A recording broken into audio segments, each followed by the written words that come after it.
MH09 क्रमांकाच्या वाहनांव्यतिरिक्त इतर सर्व वाहनांना कोल्हापुरात प्रवेश कर आकारणी करण्याबाबत प्रशासनाकडून सविस्तर प्रस्ताव मागवण्याबाबत महापालिका सभेमध्ये सदस्य ठराव मांडण्यात आलाय। या विषयावर तीव्र प्रतिक्रिया उमटू लागल्यानं महायुतीनं हा ठराव नामंजूर करण्याचा निर्णय आज झालेल्या पार्टी मीटिंगमध्ये घेतला आहे। कोल्हापूर महानगरपालिकेची सर्वसाधारण सभा येत्या बुधवारी होणार आहे। या सभेविषयी विषयपत्रिका प्रसिद्ध करण्यात आली आहे। त्याचबरोबर पुरवणी कार्यपत्रिकाही प्रसिद्ध झाली आहे। त्यामध्ये काँग्रेस महाविकास आघाडीकडून नगरसेवक सुनील मोदी यांनी एक सदस्य ठराव आणला आहे। MH09 क्रमांकाच्या वाहनांव्यतिरिक्त इतर सर्व वाहनांना प्रवेश कर आकारणी करण्याबाबतच्या प्रस्तावाचा समावेश आहे।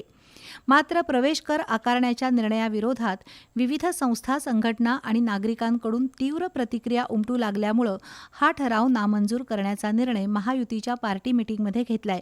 त्याचबरोबर महापालिकेच्या मालकीच्या मटण दुकान गाळ्यांना मुदतवाढ आणि दंड व्याजात सवलत देण्याचा ठरावही नामंजूर केलाय।